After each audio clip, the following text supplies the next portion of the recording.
Coffee प्यायला चालतात का माझ्यासोबत? कॉफी प्यायला चालतेस का माझ्यासोबत? चल कॉफी प्यायला. नाही सोडणार. जे करायचं कर. चल एकदम चल.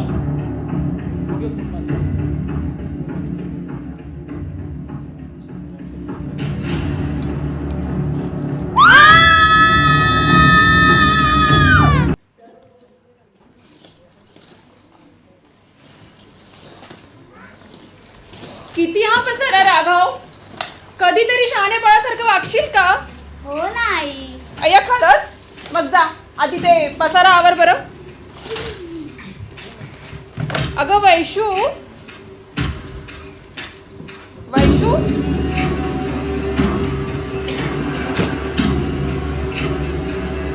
वैशू,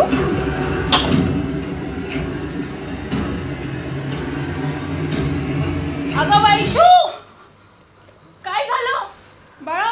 इतकी घाबरलेली का? शांत शांत का आहेस तू? सांग काय झालं? काही नाही गाई. माझ्या कॉलेजमध्ये तो राकेश आहे ना, हा, तो सारखा माझ्याकडे बघत असतो. आणि आणि काल तर हद्दच झाली. काल त्याने मला रस्त्याने येताना कॉफीला जाऊया का म्हणून विचारलं. आई मला खूप भीती वाटते. वैशू, ही अशी लोक जी असतात ना, तुला रोज भेटतील बाळा. पण आपण नाही घाबरायचं.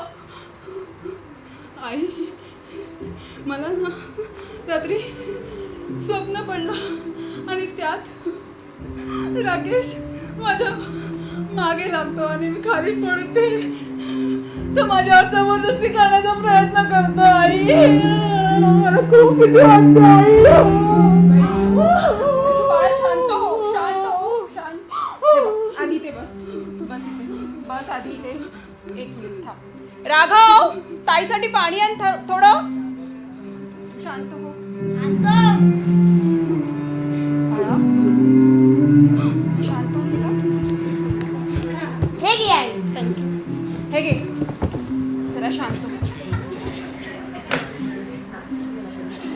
एक बोलू वैशू, तुम्ही आजकालच्या मुली आहे ना, ह्या अशा छोट्या छोट्या गोष्टींना घाबरत असता, पण अशा वेळी घाबरायचं नाही बाळा. मग काय करायचं आई, तू सांग ना.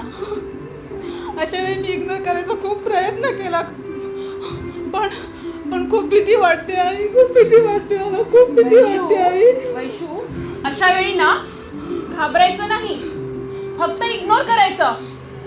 आणि कधीतरी त्याला कळेलच ना. वैशू, काय एवढी उदास आहेस तू आज? काय झालं? काही नाही ग, आजकालचं वातावरण तू बघतेस ना. आजकाल बाहेर पडायलाही भीती वाटते आणि रात्री तर अजिबात सुरक्षितच वाटत नाही. काय करावं तेच कळत नाही आहे. इतकी भीती वाटते ना, विचारूच नकोस. वैशू, अगं रात्रीच नाही, दिवसा ढवळ्याही महिलांना हा त्रास सहन करावा लागतो. माझ्या ऑफिसच्या रस्त्यावर तर रोज तेच. ते तर असतंच ग. मी काय रे, तू इथे कसं काय? ट्युशनवरून आलो होतो म्हणून आलो इथे. अरे मग तुला येता जाताना काही प्रॉब्लेम वगैरे होतो का? नाही. बघ, अजून बस पण येत नाही. बसचं पण वेट करतोय ग. पावसामुळे ना सगळा गोंधळच झालाय. काय करावं काही कळत नाहीये. बघच तू आता ताई, किती वेळ झाला तरी बस येत नाहीये ग. ताई, मुलींना एवढी भीती का वाटते? शाळेत तर आम्हाला हे शिकवतात की स्त्रियांचा आदर करा, मुलींना त्रास देऊ नका. हे लोक एवढं वाईट का वागतात? अरे, पुस्तकात लिहिलेलं तसं जर आपण वागलो असतो तर रस्त्यावर स्वच्छतेचे बोर्ड लावायची गरज भासली असती का? नाही ना. हो, ते तर आहेच. मग ही बस पण आता कुठे राहिली काय माहिती. बस पण खूपच वेळ झालाय, अजून यायचा पत्ता नाही.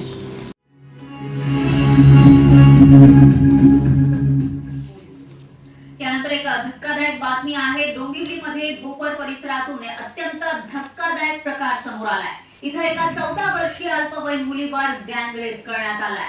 गँगरेपमध्ये सुमारे 30 आरोपी असल्याची धक्कादायक माहिती समोर आली आहे. तर या प्रकरणी पोलिसांनी 23 जणांना अटक केली आहे आणि यातील 2 जण अल्पवयीन आहेत. पाहूयात यावरचा हा स्पेशल रिपोर्ट.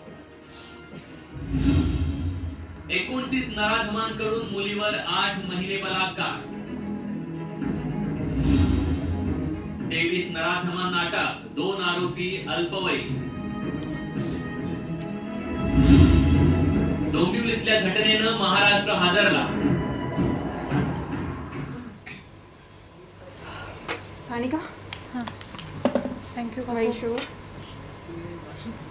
पूर्वी आमच्या काळी ना मुलींना फक्त लवकर घरी या एवढंच सांगायचो, पण आताच्या काळी प्रत्येक क्षणिक जीवाला काळजी. आणि बातम्यांमध्ये पण काय रोज हेच पाहतो. हो ना काकू, बघितलंच आता रोज तेच ऐकायला मिळतंय बातम्यांमध्ये. नाहीतर काय. पण सानिका, मी एक ठरवलंय, एकदा का वैशूचं कॉलेज झालं की मी तिचं लग्न लावून टाकणार आहे. मुलगी म्हणजे खूप मोठी रिस्पॉन्सिबिलिटी असते बाळा. अहो काकू, काळानुसार आपणही बदलायला हवं. मुलींना बंदिस्त करून काही नाही होणार, तर समाजाची मानसिकता बदलूनच सुरक्षितता येईल. मुलांना घरातूनच शिकवायला हवं आदर आणि जबाबदारी. बरोबर बोलतेस बाळा तू, पटलंय मला तुझं.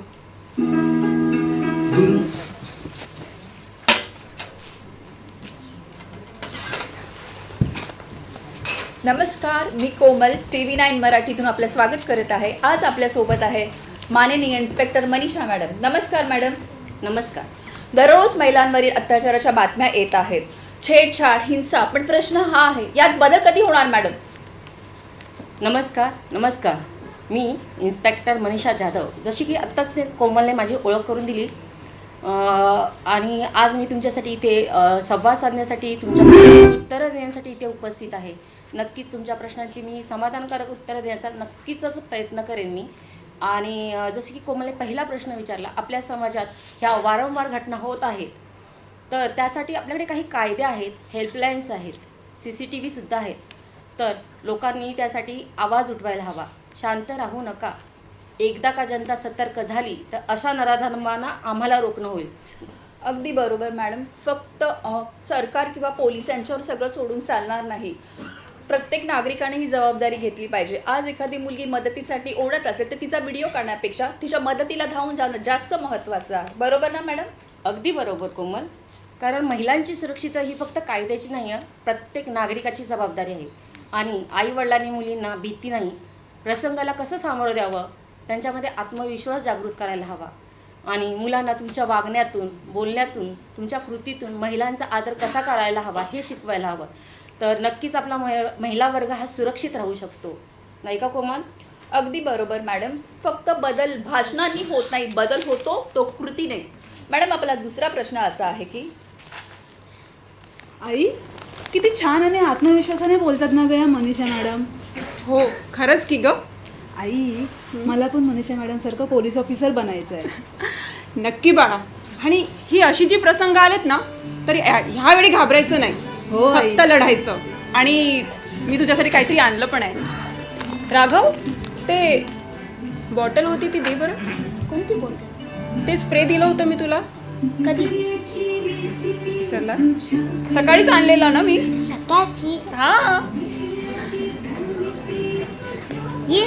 हो, हे बघ, हे आता तुझ्यासाठी. सगळ्याची रेसिपी तुझ्याकडे, लढण्याची पॉलिसी तुझ्याकडे. कधी कधी हल्ली ग तू, तुझ्याच नाही निशा, तुझीच सारी तू, जणू सुपर पॉवर आहेस तू. नारी तू, नारी तू, नारी तू, नारी तू, नारी तू, नारी तू.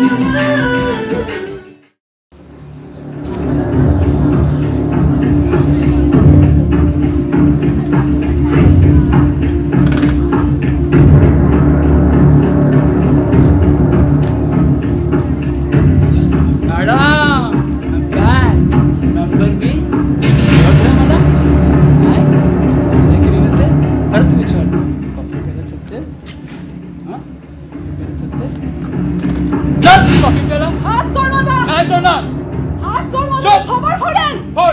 जे करायचं ते कर. हा बाबा कोण वाचू शकलं ना. कब कुमार चुप चुप म्हणजे चुप.